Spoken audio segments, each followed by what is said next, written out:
challenges our military faces going into the 21st century are great. Modern-day training involves communication between ground troops and aircraft, range operations involving rifles, missiles, and explosives. Here at Camp Landing, all branches of our military get the training they need to be successful, and law enforcement and firefighters can use the facilities to improve their skills as well. Camp Landing Joint Training Center is the center of gravity for all training in the Florida National Guard. It's also a joint training center, so we train Marines, Navy, regular Army, Coast Guard. We also train interagency, intergovernmental, and multinational. So Camp Landing is a very active training center. The base has gone through many changes as commanders continued to train their troops through the decades. Although modern-day Camp Landing wasn't created overnight, those who witnessed its creation back in the 1940s would say it seemingly was. It took about 22,000 men and women working around the clock for 90 days to create what would become the fourth largest city in Florida, the largest at the time being Jacksonville. Taking a walk through the post, time seems to have stood still, as the concrete pillars show visitors the evidence of where the original buildings once stood.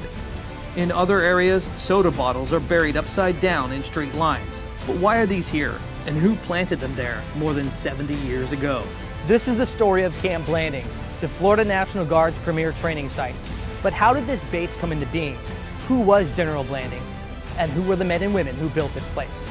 I'm AJ Artley, and I'd like to invite you on a journey into this old post as we explore some of the stories of courage and sacrifice of the literally hundreds of thousands who made their way through here on their way to history.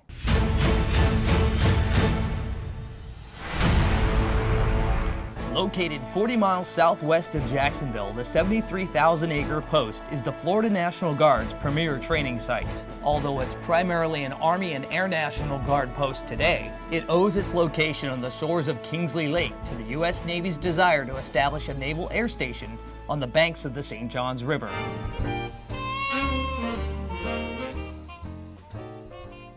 In November of 1939, the Florida National Guard handed over the small 900-acre Camp Foster to the U.S. Navy and in return received $400,000 to purchase 30,000 acres just east of Starke.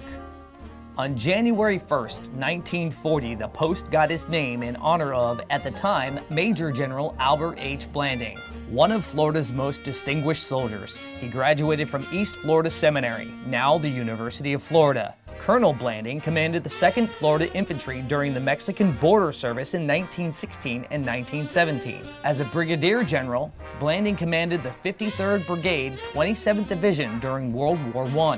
In 1924, he was promoted to Major General and took command of the 31st Infantry Division. From 1936 to 1940, he served as the chief of the National Guard Bureau while still commanding the 31st. When they decided to establish the new National Guard training camp, the officers asked that it be named for General Blanding just because of what he had done for the state of Florida and the Florida National Guard, but also what he had done for the National Guard nationally. At his retirement in 1940, he was promoted to Lieutenant General in recognition of his service. The one thing that he was most proud of is the fact that his mother was proud of what he had accomplished and that he did not let his mother down in the sacrifices that she made to give him a better future. So now that you know a little bit about the man who the post was named after, let's see how the 30,000 acres got to the 73,000 acres that sits here today. Initially, the contract between the state and the War Department said the post would accommodate 1 infantry regiment and be ready by July 1st, 1940. As the construction began, the Jacksonville Journal reported 5,000 men would have nowhere else to go but Jacksonville on their off time, while the Bradford County Telegraph reported 10,000 men might be encamped. Although the numbers seemed like a high estimate, the locals didn't realize what was about to happen. In the middle of 1940, the War Department announced General Blanding's old command, the 31st Division of National Guard troops from Florida, Alabama, Louisiana, and Mississippi would be called to active duty for 1 year of training effective November 25th, 1940. And they were coming to Camp Blanding. But that wasn't all the War Department had planned. The 43rd Infantry Division of National Guard troops from Maine, Vermont, Connecticut, and Rhode Island were also called to active duty for 1 year, effective February 24th, 1941. And we were to go somewhere for a year of training. We didn't know where at that time, but we soon find out that we're going to go to Camp Blanding in Florida. With 2 divisions now coming to Camp Blanding, the War Department would need to lease additional land. By the time the federal government was done acquiring real estate in the 1940s, the camp would become more than 5 times the size the original plans called for in September of 1939, which brought the total acres available for military training to more than 152,000. The construction company, Starke Brothers and Ecken, were given the daunting task of completing facilities for 40,000 troops in just 90 days. But if any company was going to be able to get this done, Starke Brothers and Ecken would. After all, their fame was earned by building the Empire State Building in just under 15 months instead of the 18 months they were given. For this job, they would need 7,000 carpenters just to begin the process. But nowhere near that number was available, so they adopted several innovative solutions. The first would be experienced carpenters would work alongside beginners so they could learn by doing. Then they set up a system to pre-cut sections of buildings at the sawmill and lumberyard. For example, the standard mess hall could be cut to size at the lumberyard in about 10 minutes and erected at the camp on its foundation in 25. Some of the local farmers said landowners had barely enough time to round up their cattle before government contractors appeared to clear and burn trees on the sites where barracks would be built. The work was non-stop. They worked 3 shifts a day, 7 days a week to build facilities for 60,000 troops, a hospital with 2,800 beds, 23 chapels, 4 bowling alleys, a 15,000 square foot gymnasium, and 8 movie theaters. Although most of what remains of these buildings are just concrete foundations, Camp Blanding put a modern-day cover over this old movie theater's foundation near Chipley Street and Quincy Avenue. So today, units training here can use it for briefings. Altogether, about 22,000 workers were hired for the construction phase. And once it was finished, the camp would need about 4,000 civilians to help run the place. Well, I worked in fiscal. Marjorie Driggers worked here with her husband. And he was head of the quartermaster corps, where he hired people to work at Camp Blanding. 2 of them were her younger siblings. So between the 11th and 12th grade, he said, come on out and then just tell the guy when you get a physical that you're 16 or 18, so whatever it was, I told him. And anyway, I was put to work making 75 cents an hour. And that, I had been making about that much a day working, so I was real happy. The summer of 1940, I graduated from high school in Lake Butler and came to Camp Blanding to work for the summer. And then I went to college up in Tallahassee, FSCW, when it was just girls. Not only did Mr. Driggers hire people to work here, he also found an unusual way to make sure they made it to work every day. We bought an old hearse. Under the seats on the sides, we fixed the places for them to sit under the windows. And then in about 10 on each side, or maybe more. I don't exactly remember, but it was a car full. So with about 4,000 civilians and more than 60,000 troops, Camp Blanding was often referred to as the 4th largest city in Florida. Then in September of 1942, the camp saw the arrival of a new group which called Camp Blanding home. It was already the largest military base in the state, but now it would become the largest German POW camp as well, holding up to 1,200 Germans at a time. And at just 15 years old, Bill McGill found himself in charge of a German detail delivering food to the mess halls. I wasn't old enough to get a driver's license and had 3 Germans that worked on the truck. And these 3 Germans, one could speak English and the other 2, of course, could speak only German. And we would go to the mess halls and they would unload the material there and the sergeant would check it off. In 2015, the Florida Channel produced a special and spoke with some former German POWs about their time in the camps. One of them spoke about the food McGill's detail delivered. The food was good, and we had former cooks Oh, sometimes American officers came in and had our food because good German, sauerbraten and things like that. While in the camps, they were put to work on many different jobs. They worked in the motor pool fixing vehicles, off-post picking local produce, and some worked in the bakeries on post. We got paid 10 cents an hour, 80 cents a day, so that was good pay. I could go to the canteen and buy a bottle of beer for 10 cents. They even had leisure time they could spend inside or outside of their barracks. They could learn English or spend time playing soccer. This model at the Camp Blanding Museum shows visitors what the POW camp looked like. Because just like most of the buildings the Americans used, the only things left standing are the concrete foundations where the latrines once stood. There are some items here that are unique to the POW camp though. The Germans used Coke bottles to line their walkways. They said that on moonlit nights, the bottles would give off a reflection to help light their way. The bottles, you would only see it in both sides. Mr. Metzroth is now an American citizen living in Stuart, Florida, and brought his wife and one of his 3 sons with him on his latest visit back to the POW camp. He drew these sketches from memory and donated them to the Camp Blanding Museum. That was my hut over here, number 4. And every one of us got a toothpaste and a toothbrush and some shaving stuff, you know, as on our beds. The first time we had the real beds, you know. I was living for a month already without any beds. Well, I had heard stories, you know, as a child growing up and had seen some photographs of my father having come here, you know, and showed me where the foundation stones were. And I'd always wondered what it was like.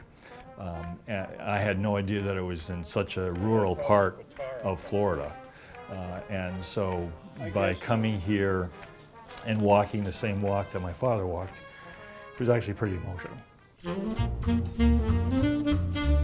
One of the first color centerfold that the Life magazine had, these green grass and a few nice pretty nurses walking around. And at the bottom it said, "This is Camp Blanding." Well, boy, that was a place for us. Well, what a disappointment. We saw nothing but acres and acres of white sand, pine trees, and live oak trees draped with this Spanish moss. It looked like dirty dish rags. It was under construction when I knew it. And the guys talked about the sand, you know, and we thought it was natural. Although most people thought of Florida as a vacation destination, Camp Blanding wasn't. It was built to train entire divisions for the possibility of going to war. The 31st and 43rd were the first 2 of 9 divisions that would pass through here on their way to history. So they spent the year of 1941 conducting maneuvers. Some of the training they would go through taught them how to fight in cities and towns. For this, a village was constructed and their mission was to take the village. To make it more realistic, they brought in people from the surrounding areas to play the role of villagers. And if that wasn't realistic enough, when the battle began, they had the streets rigged with real explosives. As they worked to cut through barbed wire, planes would fly over, dropping beer cans with small explosives inside them. Then, once they took the town, they'd have to defend it. So they trained on setting up barricades with anything and everything they could find, even cars. The training they were going through was rough and dangerous. When they low-crawled under the barbed wire, they were instructed to stay low, not just because it was the proper way of doing it, it was because the machine gun was firing live bullets. With all of this activity, there was bound to be injuries, and that wasn't a problem because the post hospital would become one of the largest in the country. I'm thinking it's a shame that the buildings aren't still here because being a genealogist and a lover of history, and I know how much they meant to my dad, he was in charge of all of the medical facilities. Mostly I remember him talking about the miles and miles and miles he used to walk every day when he was making his rounds. In my mind's eye, I'm trying to envision what was here. The buildings full of men in hospital beds. The hospital admitted about 21,000 people a year. They served the troops at Blanding and any troops in the surrounding areas from Jacksonville to Gainesville, and their dependents. They even had a maternity ward. And it's awesome when people ask me, where were you born? And I get to say Camp Blanding, Florida. So as the hospital worked to rehabilitate the injured, the training continued. So we passed all the necessary tests, and we completed our required year's training about the end of November, 1st of December, and we were told that we could go home early, like the 1st of January. On the 7th of December, the Japanese changed all of our plans. President Roosevelt said in a statement today that the Japanese have attacked Pearl Harbor, Hawaii from the air. We were being prepared for war now. In the early part of February of '42, we left Camp Blanding and went to Hattiesburg, Mississippi. As the 31st and 43rd left Camp Blanding, 2 more divisions would arrive to take their place. For the next year and a half, the cycle would repeat itself until the last division left in August of 1943. The first replacements were the 36th Division of National Guard troops from Texas and the 1st Infantry Division, which would be the only regular Army division to train here at Camp Blanding. Because most of the follow-on divisions had already gone through some type of training, their time here wasn't as long as the 31st and 43rd. The 1st Division departed after only 3 months, but that wasn't the shortest time spent here at Blanding. The 29th Division of National Guard troops from Maryland, Virginia, Pennsylvania, and D.C. spent just 37 days here in August and September of 1942. As they were leaving, the camp saw the arrival of the 79th Division. It was the 1st Army Reserve Division to train here. Soon to follow in October was the 30th Division of National Guard troops from North and South Carolina, Georgia, and Tennessee. When the 79th left in March of 1943, instead of preparing for another old division at Blanding, the camp would witness the creation of an entirely new Army Reserve Infantry Division. On April 15, 1943, the 66th Infantry Division was activated on the parade field, and just 2 months later, the 63rd Infantry Division of Reservists became the 2nd new division activated at Camp Blanding, and the 9th and final division to train here. Not all of the units that came through here were part of a division, though. Some of them were as small as a 12-man postal unit.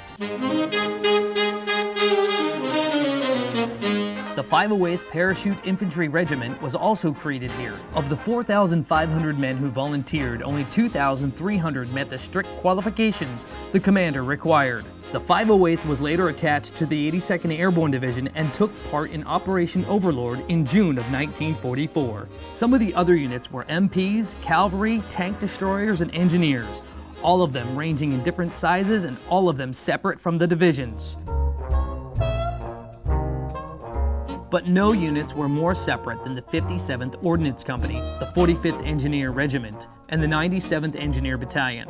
Like most of America, the U.S. Army continued to follow a policy of segregation during World War II. If you look at the map of the post from 1941, the unit locations were labeled COL, which stood for colored.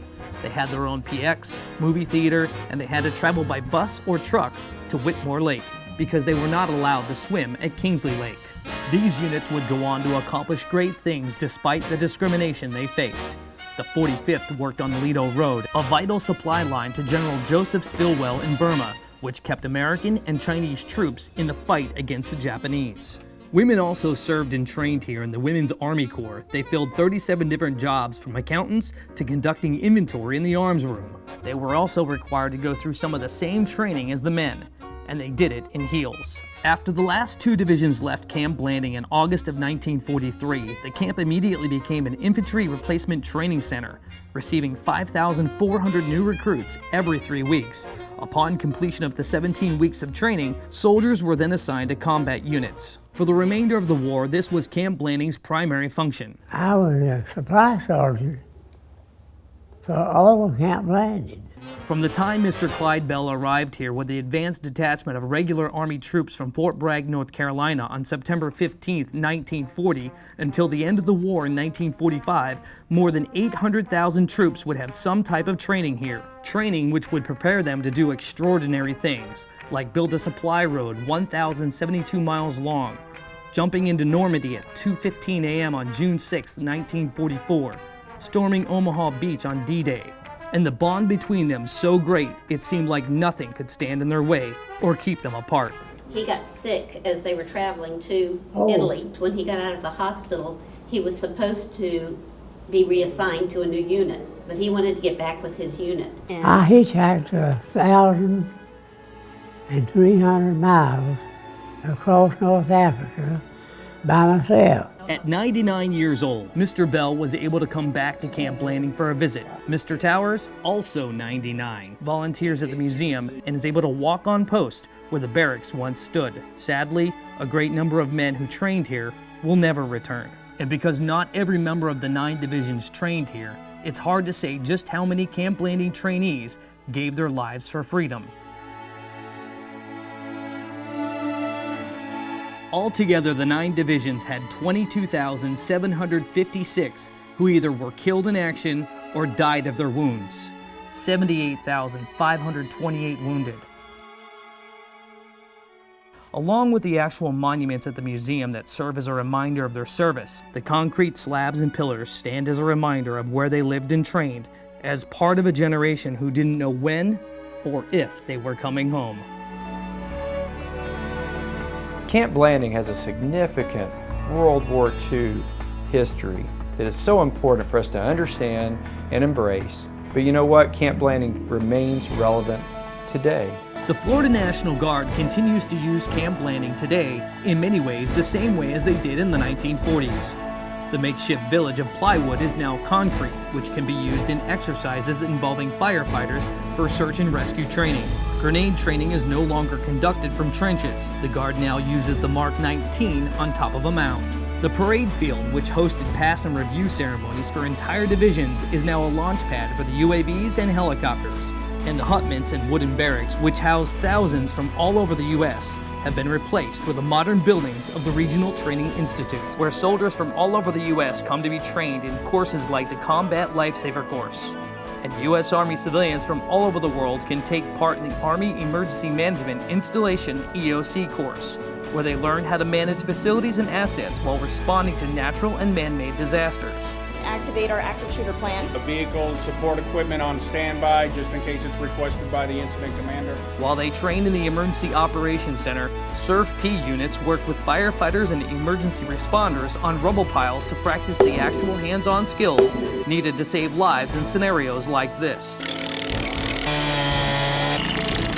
Camp Blanding is really the jewel in the region, because out of the whole southeast region, Camp Blanding is the premier training site. Camp Blanding also plays a role in protecting the environment. The Florida Forest Service works with the National Guard in the spring, setting prescribed burns to help prevent larger fires in times of drought later in the year, while at the same time giving the crews of these helicopters some practice on how to put those fires out. 3, 2, 1. Some of those fires may have been started like this.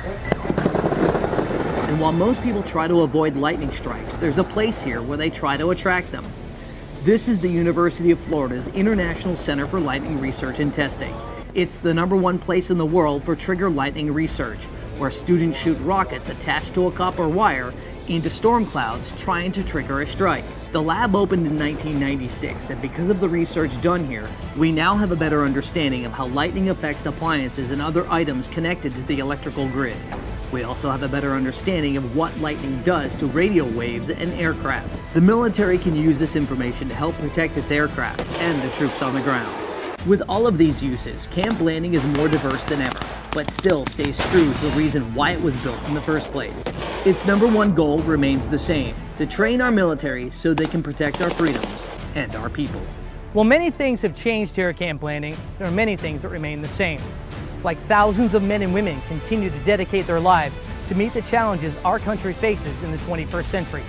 This post continues to be that place where they can get that training they need to face those challenges. I'm AJ Artley, and for everyone here at Camp Blanding, thank you for watching.